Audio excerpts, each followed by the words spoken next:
நீங்க பிராடு, நீங்க போலி சாமியார் தானே. அத்தனை தெய்வங்களுமே நான் விரும்பி அமர வைத்த தெய்வங்கள் அல்ல. என்ன சக்தி இருக்கு, உங்களால என்ன முடியும்? நீங்க ஒரு சாமியாரா?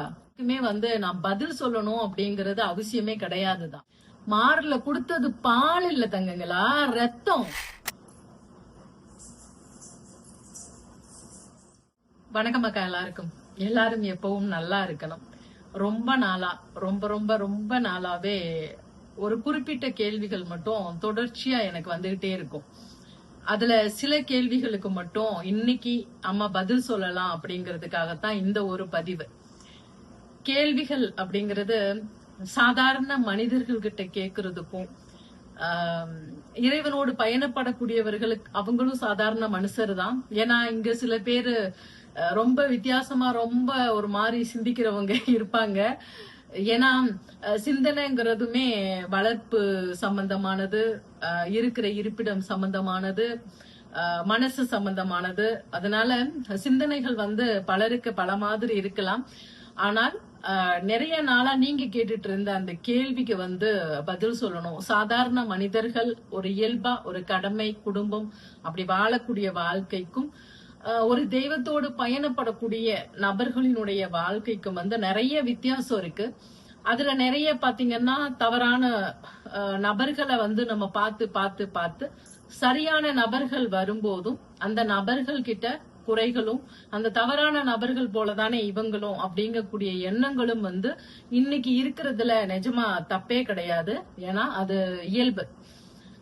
ஆனா ரொம்ப அதிக என்ன சொல்றது, ரொம்ப அதிகமா சிந்திக்கிறது, ரொம்ப அதிகபட்ச சிந்தனை. இந்த உலகம் ஒரு சூட்சமமானது. பல கேள்விகளுக்கு இங்க விடை தெரியாது. ஏன்னா இறைவனுக்கு மட்டும்தான் அந்த விடைக்கு விமோச்சனம் தெரியும். ஆனால் நம்ம நம்மனால என்ன பதில் கொடுக்க முடியுமோ அத ரொம்ப நாள் கழிச்சு இப்ப நம்ம கொடுக்கலாம் அப்படிங்கறதுக்காக ஒரு குறிப்பிட்ட அளவு கேள்வி, ஒரு 10 கேள்வி இருக்கும்னு நினைக்கிறேன். அந்த 10 கேள்விக்கான பதில இன்னைக்கு நான் உங்களோட பகிர்ந்துக்க போறேன்.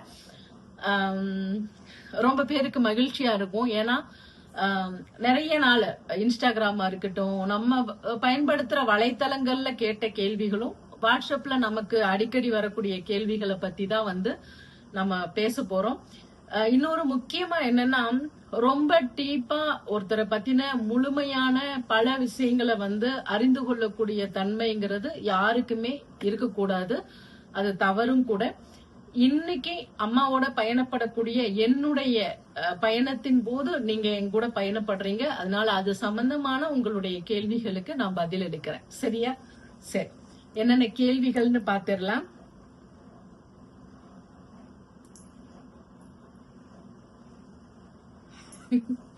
ஃபர்ஸ்ட் கேள்வியே இது முக்கியமா. ஏன்னா யாருக்குமே நான் பதில் சொல்லணும் அப்படிங்கறது அவசியமே கிடையாதுதான்.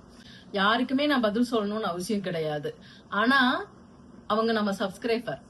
இப்ப எல்லாம் யார் சப்ஸ்கிரைப் பண்ணிருக்காங்க அப்படிங்கறத நம்மளால பாத்துக்க முடியும் இல்லையா? அப்ப எவ்வளவு நாளுக்கு முன்னாடி சப்ஸ்கிரைப் பண்ணிருக்காங்கன்ற வரைக்கும் நம்மளால பார்க்க முடியும். அதனால அந்த சப்ஸ்கிரைப் பண்ணிருக்காங்க அப்படிங்கறதுக்காக மதிச்சு நம்ம கேள்விகளுக்கு பதில் சொல்றோம். இதுக்கெல்லாம் ஏமா பதில் சொல்றீங்கன்னு சில அன்பான பிள்ளைங்கள் கேட்கலாம்.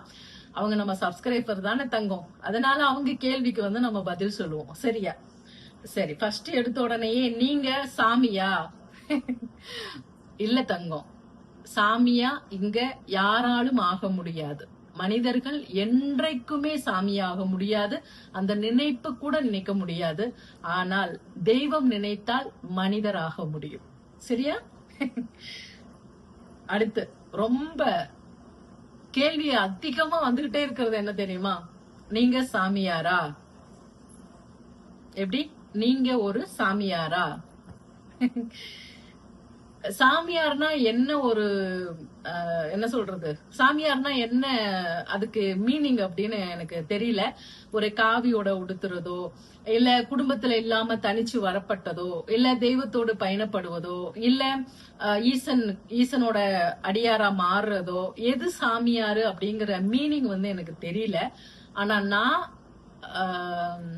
நீங்க ஒரு அம்பாளுக்கு கிட்ட இருந்து அம்மனுக்கே தன்னோட வாழ்க்கையை அர்ப்பணிச்சு அம்மா தான் நமக்கு எல்லான்னு வாழக்கூடிய ஒரு ஜீவனுக்கு நீங்க என்ன பெயர் சூட்டுவீங்களோ அந்த பெயர் நான் ஒத்துக்கிறேன். அதுக்கு சாமியாரு தான் பெயர், வேற இல்ல அப்படின்னு சொன்னாலும் அதையும் நான் ஒத்துக்கிறேன். மற்றபடி என்னுடைய மனசாட்சிப்படி, என்னுடைய மனசுப்படி நான் சாமியார் இல்ல. சரியா? சரி, அடுத்த கேள்விக்கு போயிடலாம்.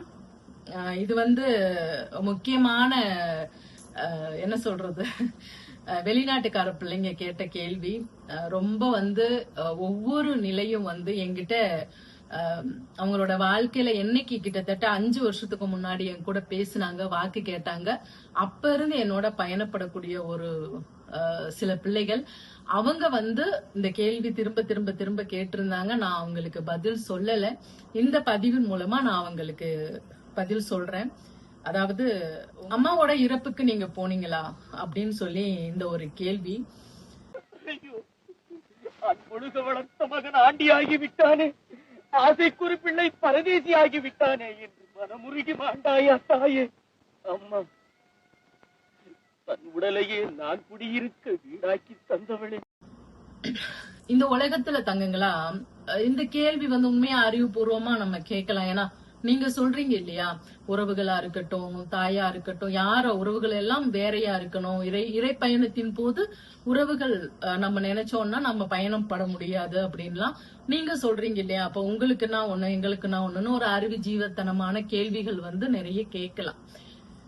ஞானிகா இருக்கட்டும், சித்தனா இருக்கட்டும், இறையோட பயணப்படக்கூடிய பெயர்கள்ல யாரா வேணாலும் இருக்கட்டுமே, ஏன் இறையாவே கூட இருக்கட்டுமே, தாய் அப்படிங்கக்கூடிய அந்த ஒரு புனிதமான ஒரு பந்தத்தை யாரும் வேணான்னு ஒதுக்கி வைக்கவே முடியாது. ஒரு சின்ன எடுத்துக்காட்டு உங்க எல்லாருக்கும் தெரிஞ்சிருக்கும். பட்டினத்தார் எவ்வளவு பெரிய பணக்காரர்கள் உங்களுக்கு தெரியும். வரலாறு 100% உண்மையானது. அவ்வளவு பணம், பதவி, வசதி, வாய்ப்புகள் எல்லாம் இருந்தும், அழகான மனைவி இருந்தும், குழந்தை ஆண் வாரிசு இருந்தும், தாய் இருந்தோம், சகோதரி இருந்தோம், உறவுகள் இருந்தோம், அந்த ஊரே மதிக்கிற அளவுக்கு பண வசதி, புகழ் வசதி இருந்தும் கூட என்றைக்கு இறையை உணர்ந்தாரோ, என்றைக்கு இறைய தன் கண்ணால பார்த்தாரோ, அடுத்த நொடி என்ன பண்ணிட்டாரு, இறையே தான், இங்க வேற எதுவுமே கிடையாது, எனக்குன்னு எந்த ஒரு தேவை, ஆசை எதுவுமே கிடையாதுன்னு சொல்லி இடுப்புல ஒரு வேஷ்டியை கட்டிட்டு கிளம்பிட்டாரு. பட்டினத்தாருடைய வரலாறுகள் படிச்சிருந்தீங்கன்னா உங்களுக்கு தெரியும், இல்ல படமா பாத்திருந்தீங்கன்னாலும் உங்களுக்கு தெரியும். வரலாற்று உண்மை புரிந்தவர்களுக்கு புரியும். அப்படிப்பட்ட பட்டினத்தார் தன்னோட தாய்க்கு ஒரு வாக்கு கொடுக்கிறாரு. ஏன் அப்படி வாக்கு கொடுத்தாருன்னா, உன்னுடைய இறப்புக்கு நான் வருவேன் அப்படின்னு சொல்லி கூட அந்த வாக்குப்படி அவர்னால கலந்து கொள்ள முடியறது கூட தடையாகத்தான் இருந்தது. ஆனா கலந்துகிட்டாரு. அந்த எரியும் நெருப்புல வீழ்ந்து அவர் அந்த சொல்லி அழுகக்கூடிய அந்த வார்த்தைகள் இருக்குல்ல, அத தெரிஞ்சுக்கிட்டாலே மற்றவர்கள், நீ ஞானியா இருந்தாலும், சித்தனா இருந்தாலும், பித்தனா இருந்தாலும், பைத்தியமா இருந்தாலும், தாய் அப்படிங்கக்கூடிய அந்த ஒற்றை சொல்லுக்கு வேற மாதிரி கேள்விகள் கேட்க மாட்டாங்க.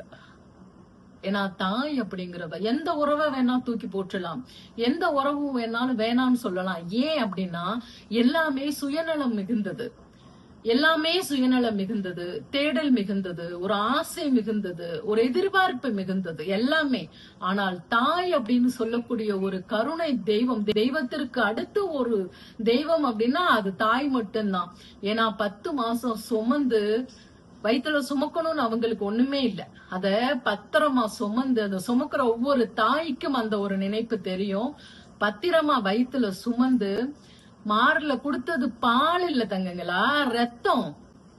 அந்த ரத்தத்தை பாலா கொடுத்து ஒவ்வொரு தாய்க்கும் இந்த நினைப்பு இருக்கும். அப்படி இருக்கும்போது எப்படி தாய்ங்கிற அந்த உறவை தூக்கி போடுறதோ இல்ல அதை பத்தின நினைப்போ இல்லாமல் இருக்கும்?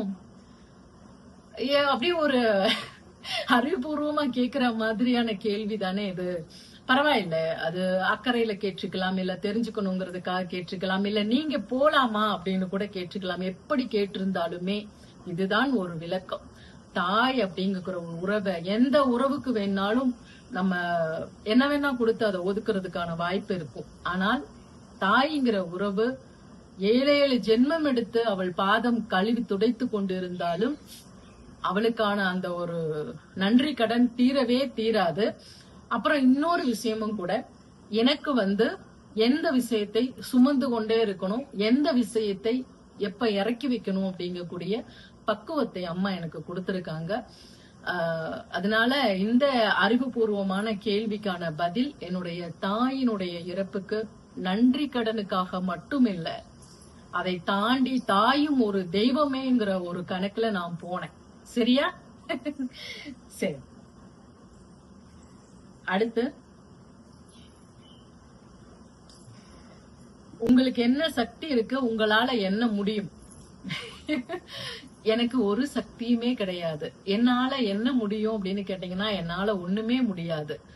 ஆனால் ஒண்ணு மட்டும், ஒரு சூட்சம ரீதியாக தாய், அதாவது அகத்தியருக்கு சிவபெருமான், அகத்தியர் சிவபெருமான் மீது கொண்ட தீராத, எப்படி தீராத பக்தியினுடைய அடிப்படையில ஈசன் எழுதிய தலை எழுத்து என்கிற அந்த எழுத்தை பார்ப்பதற்கும் அதை அறிந்து கொள்ளக்கூடிய தன்மையையும் ஈசன் அகத்தியருக்கு கொடுக்கிறாரு. அதுதான் இன்னைக்கு நம்ம அப்படியே வழிய வந்து என்ன சொல்றது, ஜாதக ரீதியா வந்து நம்ம பார்த்துட்டு இருக்கோம், கேட்டுட்டு இருக்கோம். அதுபடி பல லட்சக்கணக்கான கோடிக்கணக்கான மக்கள் நடந்துட்டு இருக்கோம். அந்த மாதிரி அகத்திய பெருமானுக்கு எப்படி வந்து ஈசன் அந்த ஒரு அருள் கொடுத்தாரோ, அதை எப்படி அகத்தியர் வந்து எல்லாருக்கும் நிரூபிக்க முடியாது. எனக்கு உங்களுடைய தலையெழுத்து தெரியும், எனக்கு உங்களுடைய என்ன நடக்க போகுதுங்கிறது தெரியும்னு அவரால வந்து கணிக்க முடிஞ்சதோ, அது போல என்னுடைய தாய் எனக்கு மூன்றாவதாக ஒரு பார்வையை கொடுத்து, அந்த பார்வையின் மூலமாக மக்களுக்கு என்ன விஷயம் இருக்கு, என்ன விஷயம் பண்ணா அடுத்து சரியாகுன்ற அந்த ஒரு சிறு ஒரு அறிந்து கொள்ளக்கூடிய தன்மையை எனக்கு என்னுடைய தாய் கொடுத்திருக்காங்க. அது மட்டும் என்னால முடியும் தங்கமே. சரியா?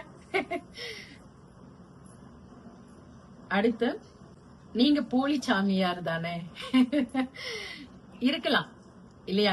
ஏன்னா உண்மையான சாமியார் அப்படிங்கக்கூடியதற்கு என்ன ஒரு சர்டிபிகேட் இருக்கு, அதுக்கு என்ன ஒரு தன்மைகள்லாம் இருக்கு அப்படிங்கறது எனக்கு தெரியாது இல்லையா? அதனால நான் போலி சாமியாராக கூட இருக்கலாம். சரியா? ஒருவேளை உங்களுக்கு இன்னும் முழுமையாக தெரிஞ்சுக்கணும் அப்படின்னு இருந்தா, என்ன பெனிஃபிட் எல்லாம் இருக்கு இந்த சாமியார் ஆகிறதுக்கு, நீங்க உண்மையான சாமியார் அப்படிங்கிறதுக்கு என்னெல்லாம் சட்ட ரீதியாகவோ இல்ல வேத ரீதியாகவோ இல்ல தெய்வ கொடுத்த ஒரு படிப்பினை ரீதியாகவோ என்னெல்லாம் இருக்கோ அது வேணா காமிங்க. அதுல எனக்கு எத்தனை மார்க் இருக்குன்னு பாத்துட்டு நான் உண்மையா பொய்யான்னு சொல்றேன். சரியா? உங்க கோவில்ல என்ன விசேஷங்கள்? என்னோட கோவிலே விசேஷம் தான் தங்கங்களா. கோவில்ல இது விசேஷம் அது விசேஷம் இல்லைன்னு இல்ல. ஏன்னா இங்க தோன்றி இருக்கக்கூடிய அத்துணை தெய்வங்களுமே சுயம்பாக விரும்பி அமர்ந்த தெய்வங்கள். நான் எந்த தெய்வத்தையுமே விரும்பி அமர வைக்கல. இதுதான் உண்மை. எனக்கு ஆசையா இருக்கு இந்த தெய்வத்தை நான் வழிபடணும் அப்படின்னு நான் எந்த ஒரு தெய்வத்தையும் பிரதிஷ்டை பண்ணவில்லை. சரியா? எல்லா தெய்வங்களுமே, அதாவது இதர தெய்வங்களாக இருக்கும் இல்லையா, துணை தெய்வங்கள், அவங்க எல்லாருமே ஜக்கம்மாள்ல ஆரம்பிச்சு முருகப்பெருமான், விநாயகர், சிவன், பாபா, கன்னிமாரு, கருப்பசாமி, வாராகி, நாகம்மா, புற்று காளியம்மன், இப்படி நம்ம நாகபுரத்துல இங்க வீற்றிருக்கக்கூடிய அத்தனை தெய்வங்களுமே நான் விரும்பி அமர வைத்த தெய்வங்கள் அல்ல. எல்லாமே அவங்களே விரும்பி இடம் தேர்ந்தெடுத்து சுயம்பாக இந்த இடத்துல வந்து அமர்ந்திருக்காங்க. அமர்ந்த பிறகு விரும்பி அவங்கள வந்து மிகுந்த மிகுந்த உயிருக்கு மேலான பக்தியோடு அவங்கள பாத்துட்டு இருக்கேன். சரியா? உங்களுக்கு எத்தனை கோவில் தான் இருக்கு? எனக்கு எத்தனை கோவில் தாங்க? இந்த உலகத்துல இருக்கக்கூடிய அத்தனை கோவில்களுமே வந்து என்னுடைய தாய் தகப்பனாருடைய வீடாகவும் என்னுடைய உறவாகவும் என்னுடைய தெய்வங்கள் அத்தனையுமே நான் நினைக்கிறேன். எத்தனை கோவில் இருக்கு அப்படின்னா ஒண்ணுமே இல்ல, ஒரே ஆலயம் தான். இன்னொன்னு வந்து நாகசக்தி முருகன் ஆலயம் அன்னதான ஆலயமாக ஆரம்பிச்சிருக்கேன். அது இனி எந்த வழி முறை போகுது, அவர் என்ன முடிவு பண்ணிருக்காரு அப்படிங்கறது எனக்கு தெரியல. காலம் வரும்போது தெரியும். அப்போ 2 இந்த கோவிலை உருவாக்க என்ன காரணம்? ஒரு காரணமுமே இல்ல. இது என்ன காரணம் அப்படின்னு சொல்லி நீங்க இங்க இருக்கிற நாகபுரத்து இறைவிகளை தான் கேட்டுக்கணும்.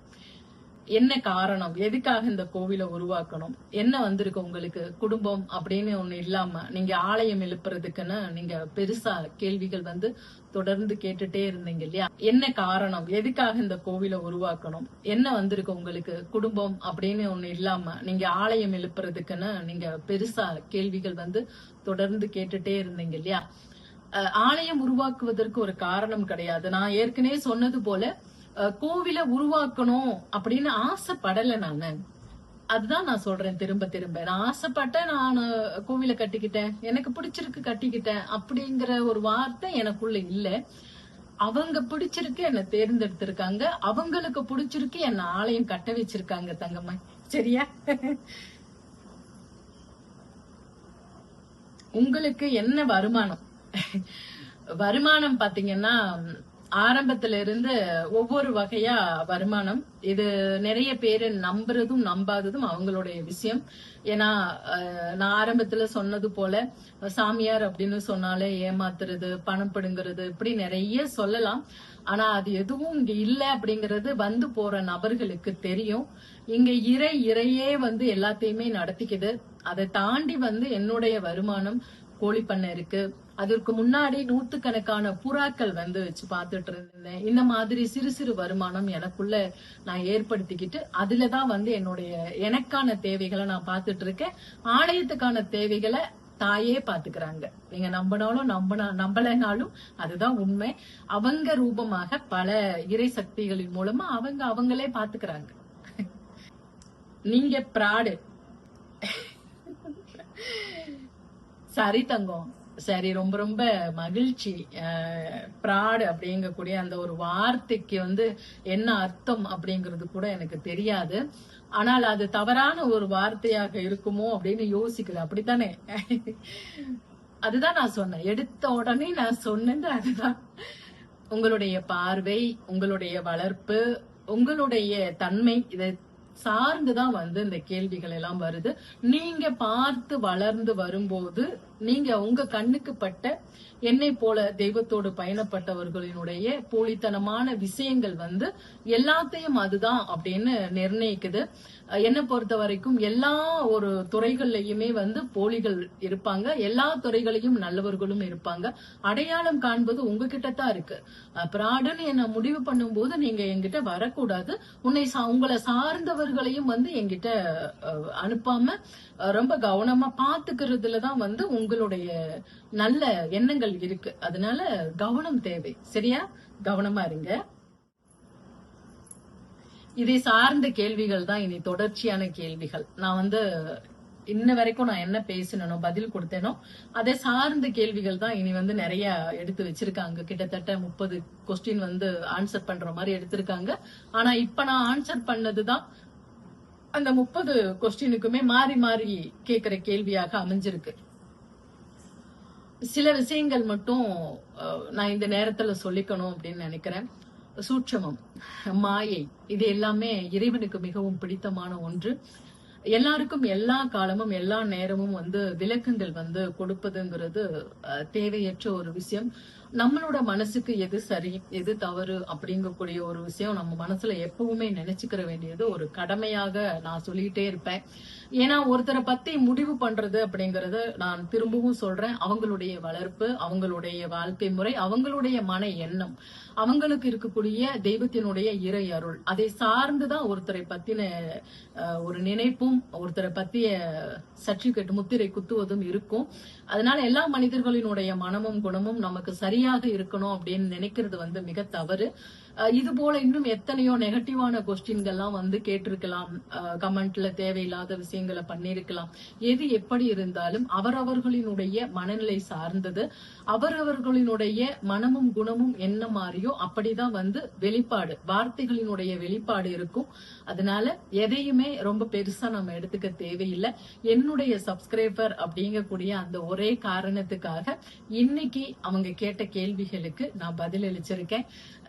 புரிஞ்சிருக்கும் அப்படின்னு நினைக்கிறேன். புரியலைன்னா திரும்ப திரும்ப திரும்ப போட்டு கேளுங்க, புரியும். மற்றபடி இன்னைக்கு இந்த ஒரு பதிவை உங்களோட பகிர்ந்துகிட்டதுல ரொம்ப மகிழ்ச்சி. மறுபடியும் இன்னொரு அற்புதமான பதிவோடு உங்களை சந்திக்கிறேன். நன்றி, வணக்கம்.